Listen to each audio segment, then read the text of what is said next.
Guys, kalian udah pada tahu belum tugas Ekpar yang baru? Oh iya, tahu-tahu mah. Oh iya, ada ya, Mal? Tahu mal yang video dokumenter itu kan ya?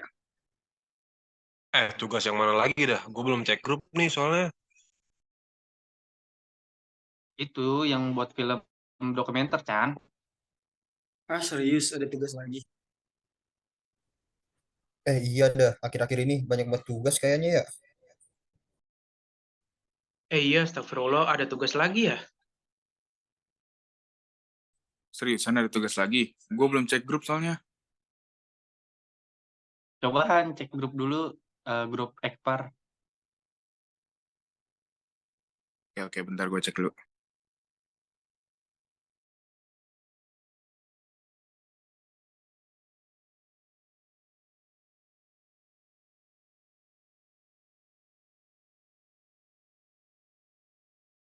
Iya, ada tugas lagi ternyata. Tugasnya maksudnya disuruh ngapain dah itu?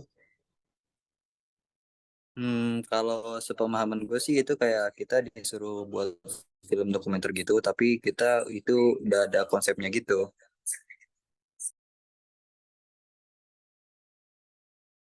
Nah, betul tuh, Kil. Jadi tuh kita dapat konsepnya pariwisata embellis escapism. Nah, pas buat video dokumenternya itu, konsep itu dimasukin ke video yang kita nanti bakal buat. Coba cari konsep embellis escapism dulu aja kali ya. Nah, gue dapet nih kayak jadi konsep pariwisata mengenai embellished escapism itu dia jadi megatrend buat pariwisata 2023. Jadi perubahan tren pariwisata ini dia didasarin sama keinginan wisatawan mencari pengalaman berlibur yang unik gitu. Jadi dapat uh, memenuhi ekspektasi wisatawan lah. Jadi kayak sektor pariwisata juga dia berinovasi terus juga adaptif dalam menciptakan apa ya pengalaman liburan yang berbeda jadi dapat memberi pengalaman yang berkesan gitu ke wisatawan. Nah, boleh tuh. Berarti udah dapat tuh konsepnya. Oh, berarti gitu ya. Intinya pariwisata yang unik dan membuat berkesan gitu kan. Apa gimana sih? Iya sebenarnya gitu sih. Iya betul, berarti kita harus cari tempat wisata yang objek wisatanya itu unik dan membuat orang berkesan pernah berkunjung ke situ. Nah, ada yang punya saran tempat atau pernah berkunjung ke tempat-tempat wisata yang unik gitu? Ada yang pernah nggak? Gue ada nih, mau lihat nggak? Boleh Jal, apaan tuh? Jadi ini di pinggiran Jakarta ada tempat wisata gitu yang menawarkan view hutan bambu. Keren nggak gitu? Hutan bambu doang di belakang rumah gue juga ada kalau gitu mah. Serius dulu, Chan. Serius dulu. Sorry. Boleh tuh Jal, apa nama tempatnya? Jel, itu cuma bambu hutan doang. Nah, itu apa nggak ada yang lain? Kalau bisa sih tempat itu tuh punya keunikan tersendiri dan orang-orang yang udah pernah datang ke tempat itu tuh punya kesan tersendiri gitu. Nah, jadi nama tempatnya pariwisata itu Jakarta Escape. Yang gue lihat dari sosial media, Instagram kayak Instagram dan YouTube-nya itu yang dilihat di sana nggak cuma hutan bambu doang, tapi kayak ada mini zoo-nya juga. Dan buat pengunjung yang datang ke sana nanti itu bakalan dikasih wortel sama apa tempat penjaganya buat nanti ngasih makan-makan ke hewan-hewan yang ada di sana sih. Kayak gitu. Boleh tuh, Jal. Gue setuju banget kalau misalkan kita jadiin tempat itu buat tugas video dokumenter kita. Nah bisa kali itu ya gas kali di situ tuh. Di mana itu Jal tempatnya? Deket pinggiran Bekasi sih. Boleh. Bisa jadi tuh. Oke, boleh tuh. Nah, cocok udah di situ aja. Iya gas. Gas. Boleh.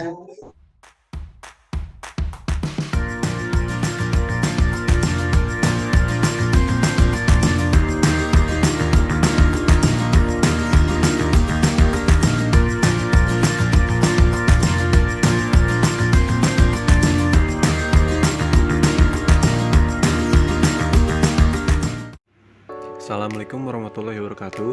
Halo teman-teman, kembali lagi bersama kelompok 4 Ekonomi Pariwisata FEB UIN Jakarta. Bersama saya Muhammad Chandra Kurniawan dengan NIM 051 yang akan membuka video liputan ini di Jakarta Escape.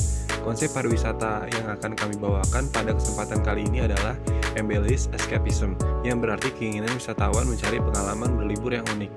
Sesuai dengan konsep tersebut, saat ini saya tepat berada di jelajah hutan bambu atau mini zoo. Di hutan bambu ini tidak hanya pemandangan saja yang akan kita dapatkan, namun di dalamnya juga ada beberapa hewan yang akan kita temui dan bisa berinteraksi bersama hewan tersebut.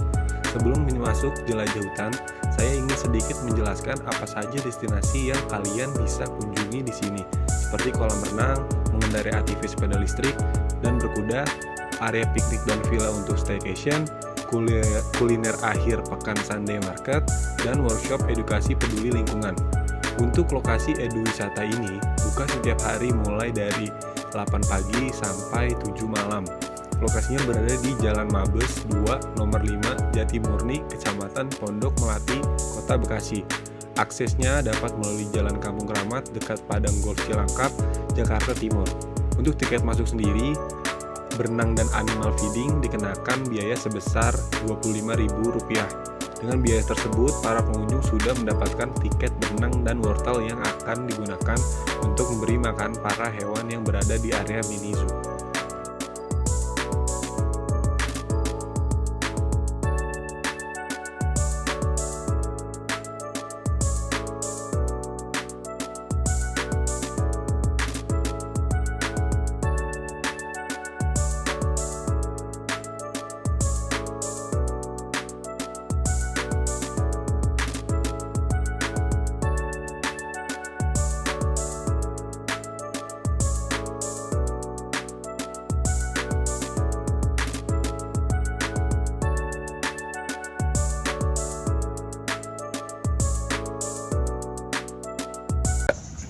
Halo, perkenalkan saya Chandra. Saya Latif. Kali ini kita lagi berada di Jakarta Escape nih. Tepatnya ada di spot jelajah hutan bambu Di rumah perubahan. Iya benar. Jadi kita bakal masuk nih. Kita lihat di dalamnya ada apa aja. Ayo. Ini adalah pintu masuknya, jadi lewat sini.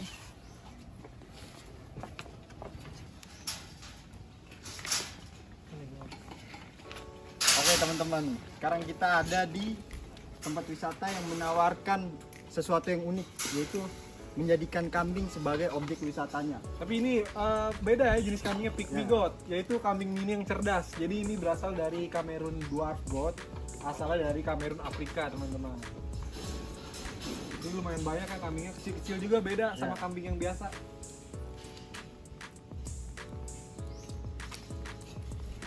Ada beberapa ciri-ciri fisik yang membedakan kedua jenis kambing ini. Kambing pygmy memiliki bentuk tubuh lebih padat, kedua telinga yang tegak ke atas, dan wattless atau daging yang bergantung di kedua sisi lehernya. Jika kambing kacang memiliki bentuk tubuh yang lebih ramping, kedua telinga menjuntai ke bawah, dan tidak memiliki wattless. Kambing ini hanya dapat tumbuh dengan tinggi maksimal 58 cm. Berat badan kambing pygmy jantan berkisar antara 27 sampai 39 kg. Sedangkan untuk betinanya hanya 23 sampai 34 kg. Seperti hewan kerdil lainnya, kambing pygmy memiliki curl dan cakar embun yang mirip anjing. Tanduk kambing ini hanya keluar seiring dengan bertambahnya usia. Warna kulit kambing pygmy cukup beragam, mulai dari karamel keputihan, karamel medium, karamel gelap, dan pygmy juga ada yang berwarna perak abu-abu, abu-abu gelap, hitam dengan titik buram, atau hitam merata. Sebagai hewan peliharaan, kambing pygmy biasanya diberi makan daun-daunan, ranting, semak, atau tanaman merambat. Salah satu objek wisata yang sangat unik dan cukup menarik perhatian di Jakarta Escape ini adalah keberadaan kambing pygmy. Kambing pygmy ini merupakan jenis kambing yang dikembangbiakan untuk tujuan yang berbeda dengan kambing pada umumnya. Meski bisa dimakan, tapi kebanyakan kambing pygmy hanya dirawat sebagai peliharaan dan dilombakan dalam berbagai kontes hewan. Kambing pygmy adalah hewan domestik yang berasal dari lembah Kamerun, tepatnya di Afrika bagian barat. Sebagian besar kambing pygmy hidup di lahan pertanian masyarakat sekitar. Namun ada pula yang hidup di alam liar seperti lereng bukit dan dataran. Karena memiliki penampilan yang unik dan menyita banyak perhatian, kambing pygmy mulai dipelihara oleh orang-orang. Kambing pygmy sering juga disebut kambing kerdil karena ukuran tubuhnya yang sangat kecil jika dibandingkan dengan jenis kambing pada umumnya. Kambing pygmy ini jarang sekali memakan rumput seperti kambing biasa. Beberapa kambing pygmy bahkan lebih senang untuk mengonsumsi buah-buahan, sayuran, dan jerami. Kambing pygmy memiliki sistem pencernaan yang tangguh sehingga mereka bisa memakan kulit pohon hingga sampah. Kambing ini juga mempunyai kemampuan untuk melahap banyak makanan dengan cepat di area terbuka. Kambing pygmy adalah hewan peliharaan yang ramah dan banyak bergerak. Tidak seperti pada kambing umumnya, pygmy lebih mirip anjing yang lincah dan suka melompat-lompat kecil. Kambing pygmy termasuk hewan sosial yang lebih suka hidup berkelompok atau ikut dalam kawanan domba. Namun, mereka juga menyukai kasih sayang dan sentuhan fisik dari manusia. Beberapa kambing pygmy juga ada yang berwarna perak abu-abu, abu-abu gelap, hitam dengan titik buram, atau hitam merata.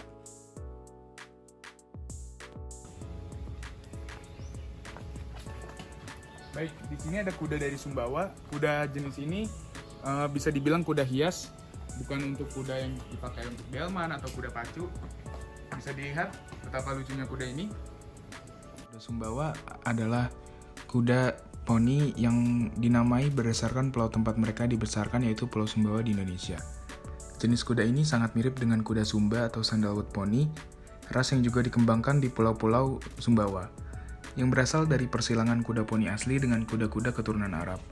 Namun, poni Sumbawa ini merupakan kuda dari keturunan Mongolia dan kuda Cina kuno. Kuda poni Sumbawa ini memiliki karakteristik yang cepat, gesit, atletis, dan cepat, dengan daya tahan tinggi dan temperamen yang relatif lebih tinggi. Mereka biasanya memiliki warna yang primitif dengan banyak individu kuda berbulu dengan garis punggung dan titik hitam. Meskipun mereka mungkin berwarna apa saja, kuda poni Sumbawa dan Sumba ini memiliki kepala yang berat, leher yang pendek, kekar, dan layu yang rendah. Bagian belakang biasanya panjang meskipun masih kuat, dan kakinya baik-baik saja tetapi kuat dengan kuku yang bagus.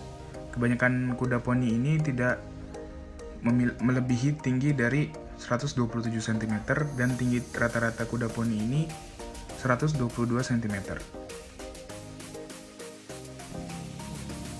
Halo teman-teman, jadi di rumah perubahan ini tidak hanya ada fauna yang beragam, ada juga jenis-jenis flora yang beragam. Seperti ada bambu dua-dua dan ada bambu hitam. Ayo kita lanjut. Di Jakarta Escape ini terdapat hutan bambu yang berisi beragam jenis bambu, seperti bambu gua 2, bambu kuning, bambu Jepang, bambu hitam. Jenis-jenis bambu ini beragam sekali dan berasal dari negara-negara yang berbeda. Halo semuanya, kembali lagi bersama saya Hafiz Isyam Adrian dan rekan saya Muhammad Akwal Rizky. Jadi saat ini kita sedang berada di Jakarta Escape. Tepatnya itu kita sedang berada di Kandang Rusa. Nah, di Kandang Rusa di Jakarta Escape ini Jal masuk kamera Jal. jenis rusanya yaitu rusa total India, dan rusa-rusa di sini itu bebas berkeliaran di mana-mana. Seperti sekarang nih, kita bisa langsung ngasih makan rusa saat ini. Rusa total India atau dalam bahasa Latinnya yaitu Axis axis, dikenal juga dengan nama cital. Mereka berasal dari hutan-hutan dan padang rumput di India, Nepal, Sri Lanka, dan sekitarnya. Rusa total India terkenal dengan bulu coklat kemerahan mereka yang dihiasi total-total putih yang membuat mereka tampak sangat menawan dan eksotis. Jakarta Escape City Park menyediakan habitat yang ideal bagi rusa total. Dengan area hijau yang luas serta beragam vegetasi, taman ini menjadi rumah yang nyaman bagi rusa-rusa ini. Mereka memiliki ruang yang cukup untuk berkeliaran, bermain, dan mencari makan. Rusa total memiliki peran penting dalam ekosistem mereka. Mereka membantu menjaga keseimbangan alam dengan merumput dan menyebarkan biji-bijian melalui kotoran mereka. Di Jakarta Escape City Park, rusa total juga menjadi daya tarik utama bagi pengunjung, karena pengunjung dapat secara langsung melihat dan memberikan makan seperti wortel kepada rusa total yang ada di sana. Selain itu, dapat meningkatkan kesadaran masyarakat tentang pentingnya konservasi satwa. Rusa Total India di Jakarta Escape City Park adalah simbol keindahan alam dan keberhasilan upaya konservasi. Ngomong lagi. Kita lihat di sini rusanya berkeliaran bebas, jadi kita bisa kasih makan wortel yang udah disediakan oleh dari penjaga di sini. Saat kita bayar itu kita udah dapat wortel untuk kasih makan rusa gini. Dan teman-teman tenang aja di sini, rusanya tuh baik-baik, nggak nyeruduk, jadi aman buat keluarga. Kita lihat di sini ada banyak rusa yang berkeliaran bebas. Jadi, kita bisa memberi makan rusa secara langsung. Kita bisa memberi makan rusa dengan wortel yang sudah diberi oleh penjaga wisata. Kita dapat wortel dari include tiket yang kita beli, dan teman-teman di sini tenang aja karena di sini rusanya itu baik-baik. Jadi sangat aman untuk keluarga. Oh iya, teman-teman. Jikalau nanti teman-teman sudah habis wortel untuk rusanya, jangan khawatir karena di sini kita bisa membeli wortel di warung kejujuran. Apa itu warung kejujuran? Jadi teman-teman, warung kejujuran ini adalah warung yang tidak ada sosok fisik penjual yang stay di tempat. Jadi kita saat mengambil barang di warung itu, kita juga harus jujur sudah menaruh uang yang sudah ditentukan oleh warung kejujuran tersebut. Nah, di Jakarta Escape ini ada warung kejujuran yang menjual wortel untuk tambahan buat kita memberi makanan ke rusa-rusa di sana. Jadi kita harus jujur ya teman-teman.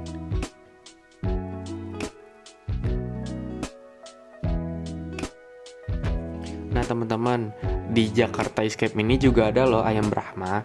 Jadi ayam Brahma ini adalah ayam yang dihasilkan dari persilangan antara ayam Malai dari Melayu dengan ayam Kokin yang berasal dari China. Persilangan antara ayam Malai dari Melayu dengan ayam Kokin yang berasal dari China. Kemudian ayam ini juga disilangkan oleh ayam Chittagong yang berasal dari daerah sekitar Sungai Brahma teman-teman, atau yang kita kenal sekarang itu Bangladesh. Meski populer, tetapi ayam ini di Indonesia sangat jarang teman-teman ditemukan. Jadi sangat wajar jika tidak banyak orang yang mengetahui keberadaan ayam ini. Maka dari itu teman-teman bisa banget datang ke Jakarta Escape, karena di Jakarta Escape ini ayam Brahma dilepas bebas oleh pihak Jakarta Escape. Baik, di sini nama saya Muhammad Akil dan teman saya. Dan saya Nafizal Aryadi. Ya, setelah kita melihat kandang rusa tadi, di sebelah kandang rusa itu ada kandang berang-berang. Berang-berang merupakan salah satu hewan mamalia karnivora di subfamili Lutrinae. Ke-13 spesies berang-berang yang masih ada semuanya bersifat semi-akuatik, akuatik, ataupun laut. Lutrinae adalah cabang dari keluarga Mustelidae yang meliputi Serpelae, Teledu, Amunin, dan beruang sigung, serta hewan lainnya.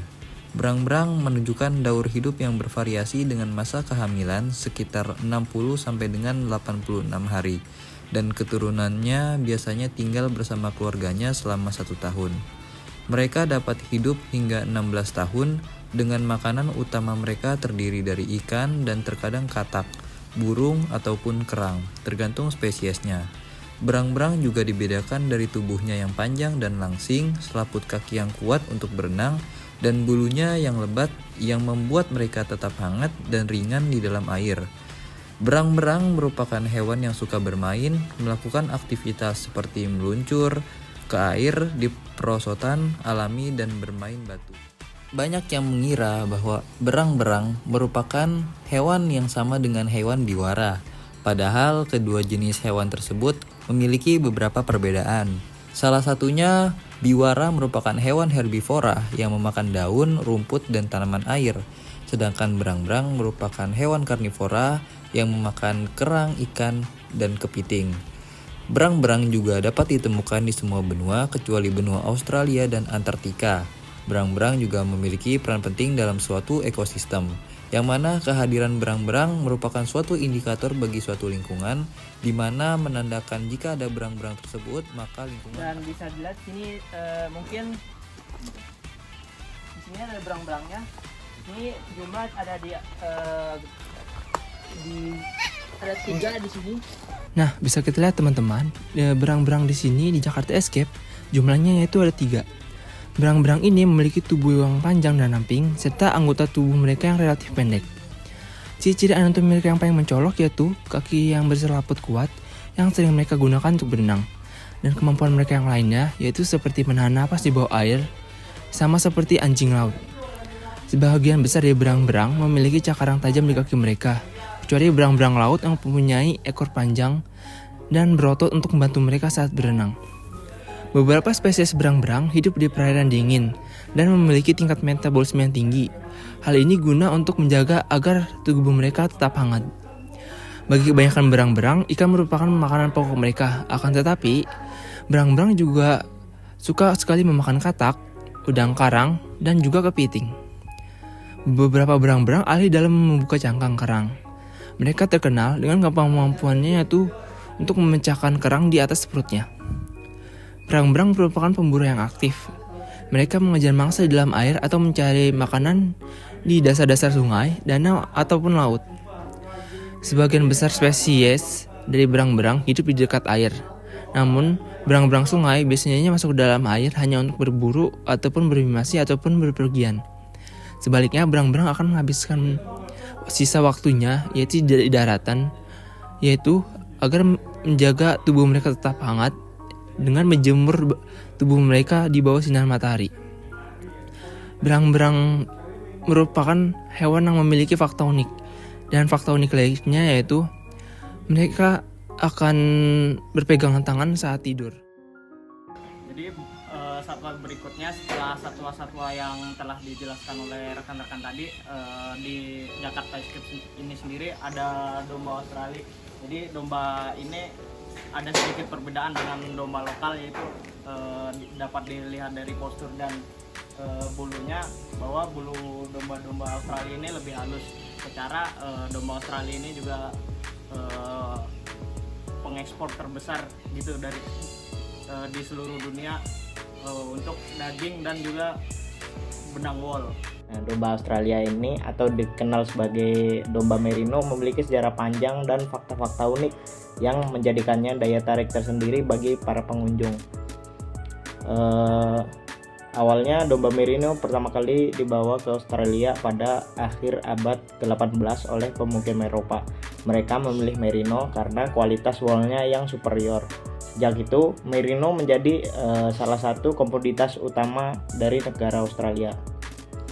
Nah, ada beberapa fakta unik nih tentang domba merino. Kualitas wool merino terkenal karena kelembutannya, kekuatannya, dan kemampuannya untuk mengatur suhu tubuh. Nah, wool ini sangat dihargai dalam industri tekstil karena bisa digunakan untuk membuat pakaian yang nyaman, baik di cuaca panas maupun dingin.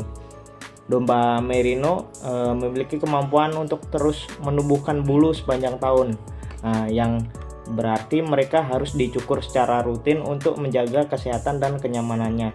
Di satu ekor domba merino ini sendiri bisa menghasilkan hingga 4-5 kg wool setiap tahun. Di Jakarta Escape, domba Australia ini bisa menjadi bagian dari atraksi edukatif yang bertujuan untuk memperkenalkan pengunjung pada dunia peternakan. Nah, buat teman wisatawan juga bisa langsung berinteraksi sama si domba ini nih, bisa ngasih makan atau sebagainya. Beri makan domba secara langsung menjadi inovasi tren pariwisata, dan wisatawan juga diberikan pengalaman yang unik. Ayo kita lanjut ke wisata selanjutnya. Kehadiran domba Australia di Jakarta Escape ini sangat relevan dengan megatren pariwisata yang dikenal dengan Embellished Escapism. Tren ini menggambarkan keinginan wisatawan untuk melarikan diri dari rutinitas sehari-hari mereka dan mencari pengalaman yang memadukan kenyamanan modern dengan sentuhan alam dan tradisi. Di era digital dan serba cepat ini, banyak orang yang merasa jenuh dengan kehidupan perkotaan yang sangat sibuk, sehingga mereka mencari pelarian yang dapat memberikan ketenangan serta pemulihan. Jakarta Escape menawarkan bentuk pelarian yang diperkaya dengan Embellished Escapism dengan menyediakan lingkungan yang tenang, alami, namun tetap dilengkapi dengan fasilitas modern.